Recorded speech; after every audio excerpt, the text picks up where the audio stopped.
First at all, tell me, where are you from the world watching my video? This is a true story, so watch till end. My name is Patterson. I was 87 years old when my body finally stopped listening to me. For most of my life, pain had been something I could manage. Ignore it long enough, and it learned its place. But age doesn't negotiate. Arthritis crept into my hands first, stiffening my fingers until even holding a spoon felt like a test of patience. Then came Parkinson's, quiet at the beginning, almost polite, before it started stealing my balance, my grip, my confidence. Every simple task turned into a calculation. If I fall, will I be able to get back up? If I reach for that shelf, will my legs hold? Living alone stopped feeling brave and started feeling reckless. I remember the day my son Robert called me. His voice sounded concerned in a way I hadn't heard before. Not rushed, not distracted. He asked how I was doing, really doing. Asked if I'd fallen recently. Asked if I was eating properly. Then he said something that loosened something deep inside my chest. "Dad, why don't you come live with us? Linda and I want to take care of you." He said it like it was obvious, like it was the natural next step. He talked about safety, about family, about how they didn't want me alone anymore. He said they'd never forgive themselves if something happened to me and I was by myself. He said they had space, so they wanted me there.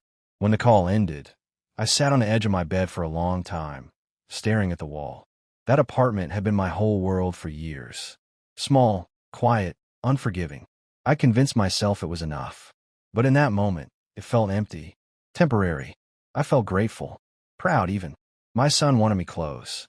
He wasn't pushing me into a nursing home. He wasn't handing my care off to strangers.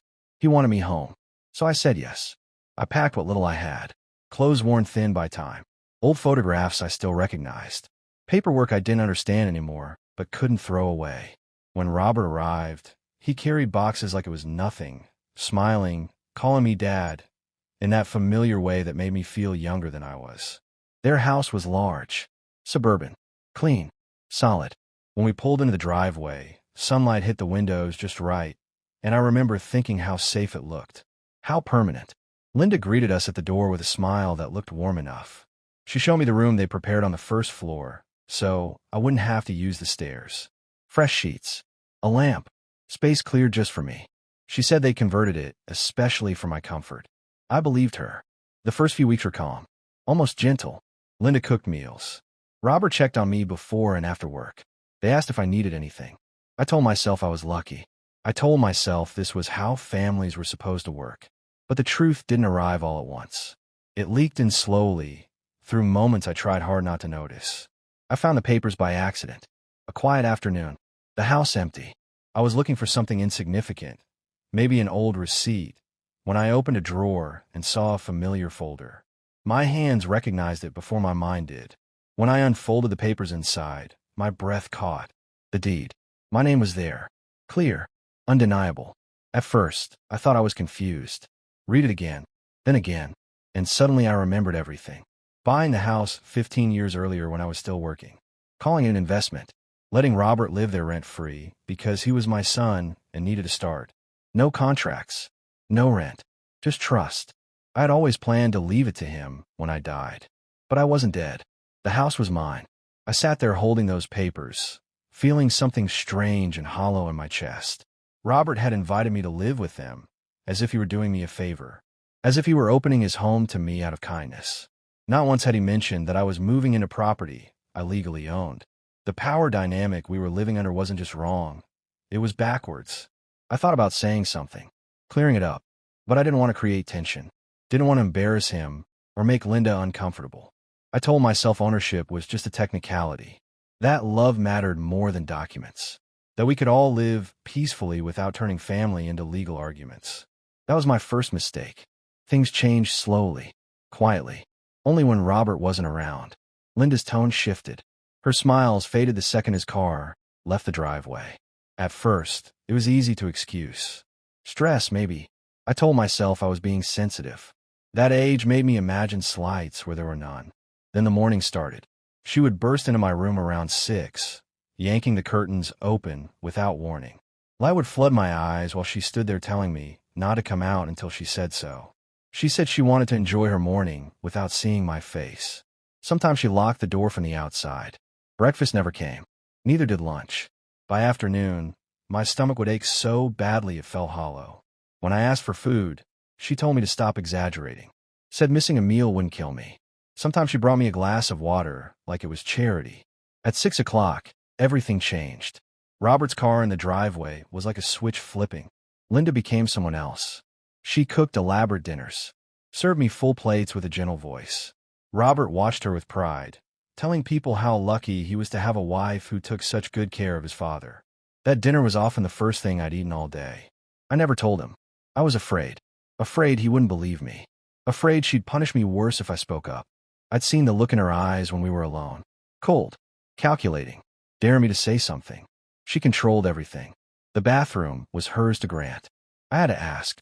Sometimes she made me wait for hours. I stood outside the door, legs shaking, trying to hold it while she took phone calls or watched television. There were accidents. At 87 years old, she mocked me for them, made me clean myself while she watched.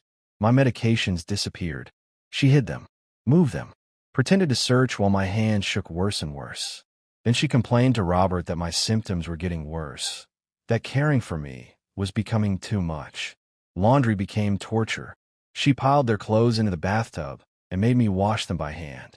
My fingers cramped. My back screamed. She laughed when I dropped things. Sometimes she made me redo the work, threatening to throw me out if I couldn't pull my weight. I lived like a prisoner inside a house I legally owned. I told myself endurance was love, that silence kept peace, that if I just survived quietly, things would stabilize. I didn't understand that silence was exactly what she needed. Every day I grew smaller, hungrier, quieter, and every day the house felt less like shelter and more like something closing in on me. I didn't know then how this would end.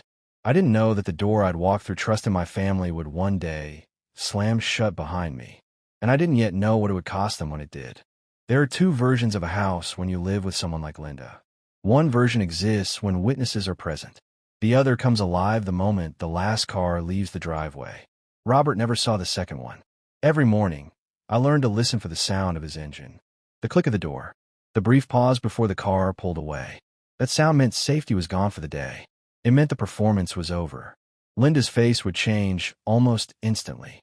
The warmth drained from her eyes first. Then her mouth tightened, like she was finally allowed to stop pretending.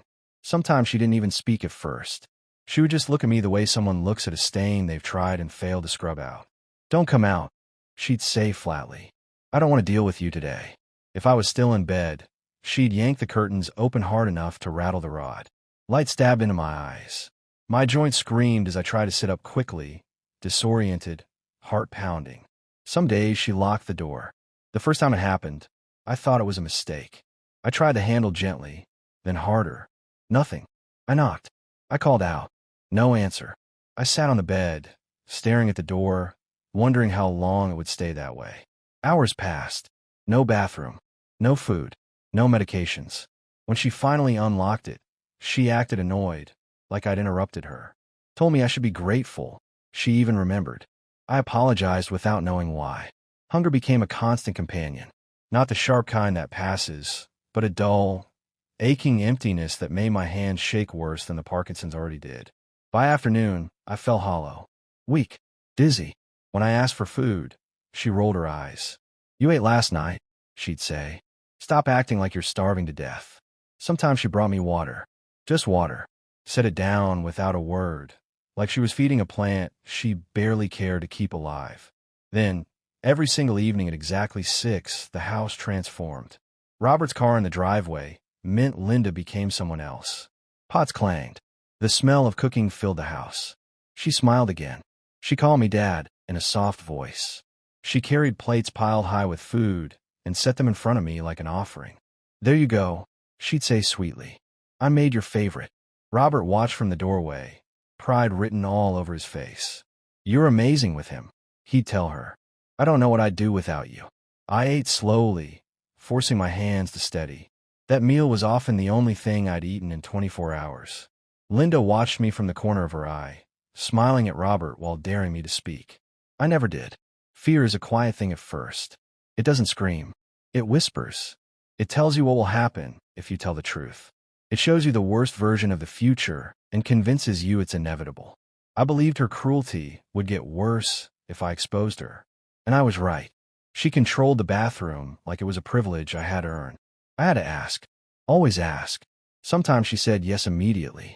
Other times she made me wait while she finished her coffee, or a phone call, or a television show. I stood outside the door, legs crossed, hands trembling, humiliation burning hotter than the pain in my joints. There were days I nearly wet myself waiting. There were days I did. She mocked me when it happened, made faces of disgust, called me pathetic, told me I smelled, forced me to clean myself up while she stood there, correcting me, telling me I was doing it wrong or too slowly. At 87 years old, I learned what it felt like to beg another adult to let me use the bathroom. She controlled my medications too. Parkinson's doesn't forgive missed doses. An hour late can ruin days. She knew that. She hid my pills in different places around the house, then pretended she couldn't remember where she put them. We'd search while my hands shook harder and harder. She'd sigh loudly, annoyed by my worsening symptoms. See, she'd tell Robert later. He's declining. I don't know how much longer we can do this. Robert looked worried, frustrated. He started believing I was becoming too much trouble. Laundry was another punishment. She said the washing machine was too complicated for someone like me, too expensive to risk. So she piled their dirty clothes into the bathtub and told me to wash them by hand.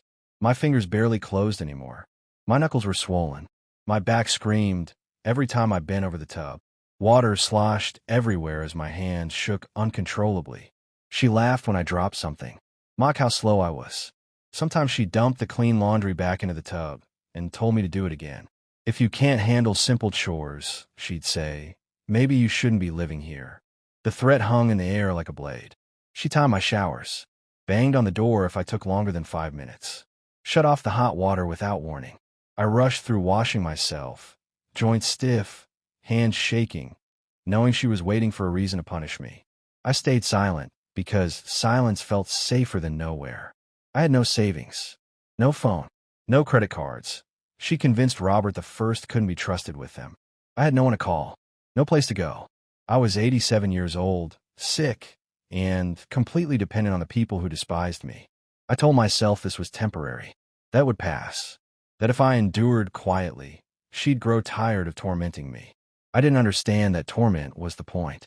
The day everything broke started like any other. I was in my room, weak from hunger, my hands shaking badly because I hadn't received my medication yet. Linda had placed my pill bottles on a high shelf I could barely reach. I stood there stretching upward, my balance unsteady, heart racing. My arm brushed against a framed family photo. It fell. The sound of glass shattering on the carpet felt louder than it should have been. Final. Irreversible. Linda came running. Her face was twisted with rage I'd never seen before. Not the controlled cruelty she usually wore.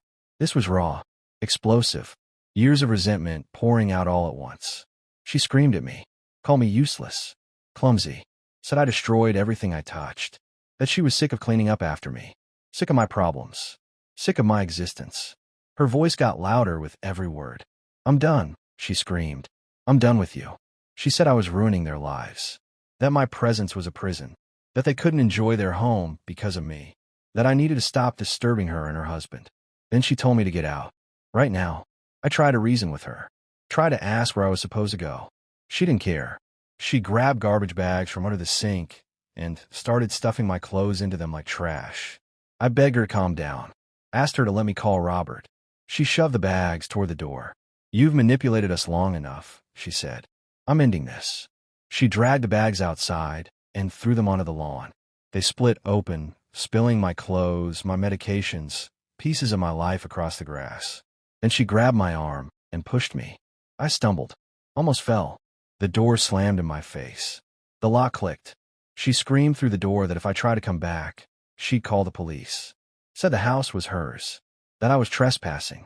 I stood there in shock, staring at the door, my heart pounding, my hands shaking, my mind refusing to understand what had just happened. For a long time after the door slammed shut, I didn't move. I sat on that curb with my back hunched and my hands folded in my lap like I was waiting for permission to exist. The garbage bags lay torn beside me, my clothes and medications spilling out onto the grass, as if even they had been rejected. I kept staring at the front of the house, half expecting the door to open again, for Linda to realize what she'd done and call me back inside. It never happened. The house stood there silent and indifferent. Warm light glowed behind the windows. My windows. I watched the curtains shift slightly in the breeze, and something inside me finally accepted the truth. I had been thrown away. People passed by, neighbors I recognized, but didn't really know. They slowed down, glanced at me, then looked away. A few hesitated, as if considering whether to ask if I needed help, but no one did. It was easier to pretend I wasn't there than to confront what they were seeing, an old man sitting on the curb with his life in garbage bags. After a while, my body reminded me that shock doesn't stop time. The stiffness in my legs grew unbearable. I tried to stand and nearly fell back down. My hand shook so badly, I had to grab onto the mailbox to pull myself upright. Every movement felt like my bones were filled with broken glass. I gathered what I could from the lawn, bending over again and again, my back screaming in protest. I dropped things constantly, had to crouch and pick them up while my legs trembled. When the bags were as full as they would get, I started walking. I didn't know where I was going. I just knew I couldn't stay there. Linda had threatened to call the police. I didn't know what she'd tell them. I didn't know if they believed me. At that moment, fear overruled everything else. The bags were heavy and awkward. I stopped every block, leaning against trees, against fences, against anything that would hold me upright.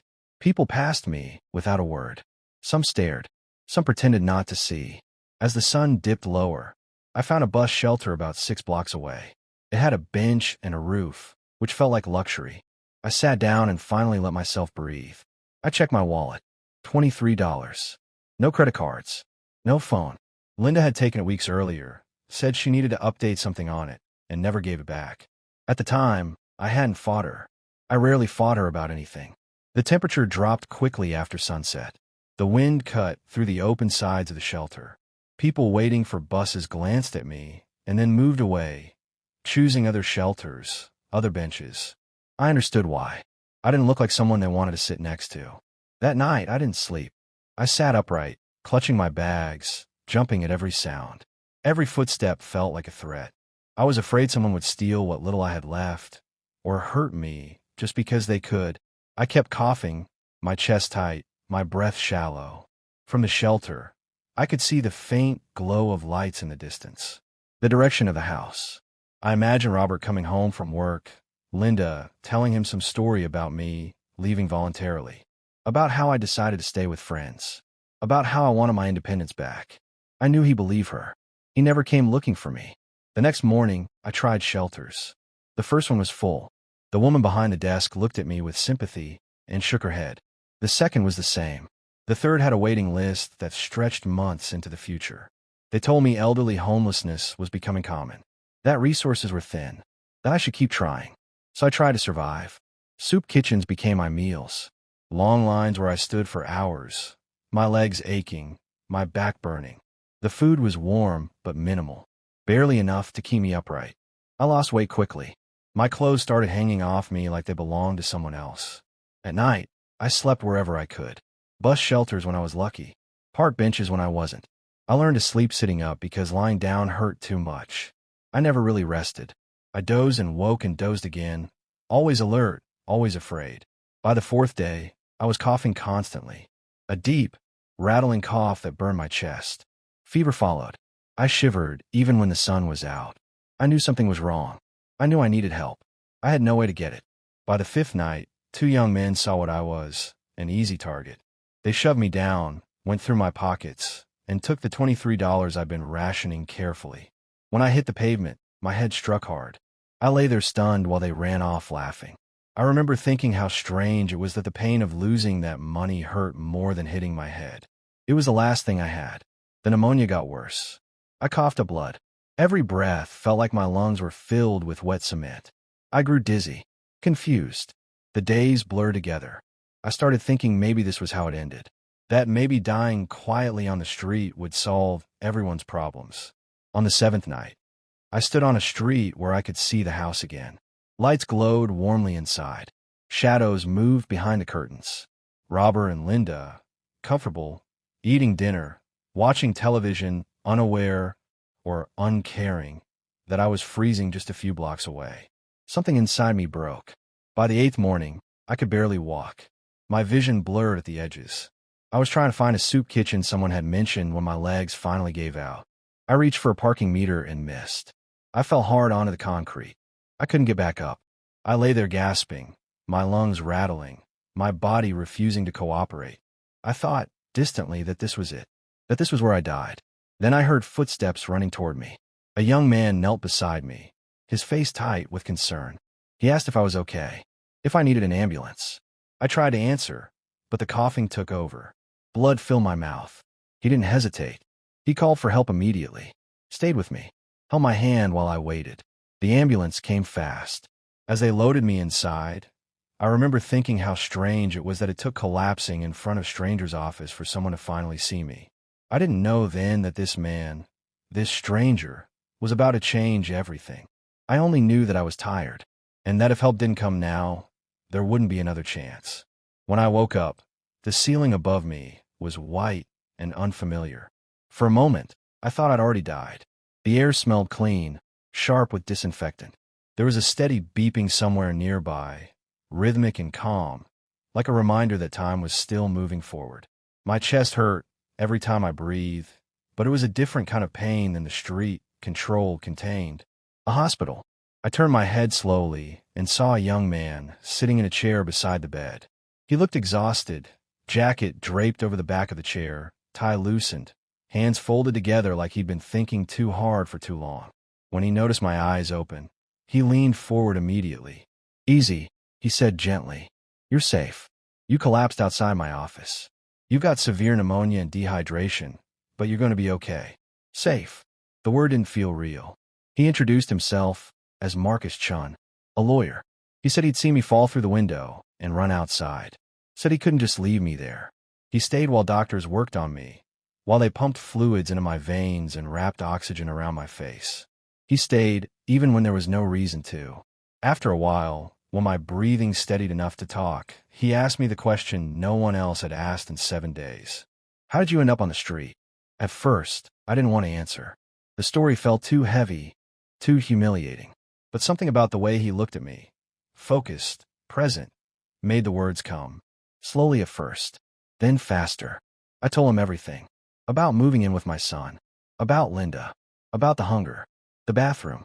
The garbage bags. The curb. The cold nights. The robbery. The blood in my cough. I cried while I talked. Not loudly. Just quietly. The way old men do when they're too tired to hold things in anymore. Marcus didn't interrupt. His face changed as the story went on. The longer I spoke, the darker his expression became. When I finished, he sat very still for a moment. Then he asked one question that changed everything. "Who owns the house?" I told him I thought Robert did. That's what I'd always assumed. Then I hesitated. Told him about the papers. The deed I'd found months earlier. How I bought the house. How it was still in my name. "I kept copies," I said. "In my wallet." Didn't know why. Just felt important. Marcus asked to see them. My hand shook as I pulled the worn leather wallet from my jacket. I unfolded the papers slowly, like they might disappear if I moved too fast. He took them, read carefully, then looked up at me with something I hadn't seen in anyone's eyes in a long time. Anger. "On my behalf. They threw you out of your own house," he said flatly. "That wasn't just cruel. It was illegal." The words landed hard. Illegal. He explained it carefully, calmly. That I was the legal owner. That Robert and Linda were occupants living there with my permission. That you can't evict a property owner, especially not an elderly one, without due process. That what they'd done crossed into elder abuse. That there were serious legal consequences. For the first time in days, something inside me lifted. I hadn't imagined it. I hadn't deserved it. I wasn't weak for being hurt by it. Marcus told me to rest. Said he'd handle everything. Said I wouldn't spend another night homeless, while people who abused me slept comfortably in my house. He meant it. While I spent the next 3 days recovering, breathing treatments for fluids, antibiotics, Marcus moved faster than I thought possible. He filed emergency motions, presented the deed, requested immediate enforcement of my property rights. The judge granted it within 24 hours. Marcus told me later that the judge was furious. that the court didn't take kindly to elderly homeowners being dumped on the street by family members living rent-free. An official eviction order was issued. Sheriff enforcement approved. 3 days after I collapsed, deputies stood at the front door of my house. My house. They told Robert and Linda they had 48 hours to leave. Robert argued, said there had to be a mistake, showed the mail with his name on it. The deputies explained that mail didn't equal ownership. The deed did. Linda screamed, claimed the house was theirs, said I had no right to do this to them. The deputies told her ownership wasn't a matter of belief. They warned both of them not to contact me. Robert tried anyway. Marcus blocked the calls. He told me later there were messages, confused, panicked, apologetic. Robert claimed he hadn't known what Linda had been doing. Said he wanted to explain. Said he loved me. Marcus advised me not to respond. Concern shows up when consequences do, he said. Not before. The 48 hours passed in chaos. Robert and Linda scrambled to pack up years of belongings. They couldn't find a place. No rental history. No savings. An eviction now attached to their names. They'd lived comfortably for over a decade without paying for housing and had nothing to show for it. When the deputies returned, they were still packing. They were given 2 more hours. Final warning. Marcus went with them to document everything. He later told me Linda cried. That Robert looked hollow, stunned, like someone waking up in the wrong life. Furniture was left behind. Pieces of comfort abandoned because they didn't fit in the truck. They were forced out of the house the same way I had been, except they were younger, healthy, and together. While I recovered in the hospital, I made a decision. I couldn't go back. That house held too much pain, too many memories of hunger and humiliation and fear. I didn't want to sleep in the same room where I'd been locked in. I didn't want to hear echoes of her voice. So I told Marcus I wanted to sell it. Immediately, he arranged everything. Within days, the house was listed. It sold fast, desirable neighborhood, good schools. Multiple offers. We accepted an all-cash offer of $890,000. I signed the papers from my hospital bed. Robert begged, through Marcus, said he wanted to apologize. Said Linda made a mistake. Said I was being unfair. Linda tried, claiming tenant rights.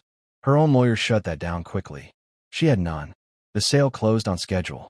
The money was transferred into new accounts Marcus helped me open, accounts Robert and Linda knew nothing about. For the first time in years, something belonged only to me. They had assumed the house would be theirs someday. Instead, I sold it while I was still alive. I moved into Meadowbrook Gardens, a senior living community 40 miles away. My suite has a bedroom, a sitting area, and a private bathroom no one can lock me out of. Nurses manage my medications on time. I eat 3 meals a day.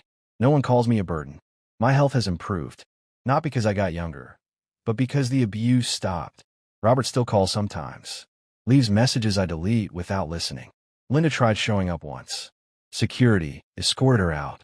I sit by my window now, warm and fed, and sometimes I think about that curb, about the garbage bags, about the night I thought I'd die alone. Linda told me to leave her house, so I sold it. And in doing so, I bought myself safety, dignity, and peace for whatever time I've left. That's the quietest revenge there is.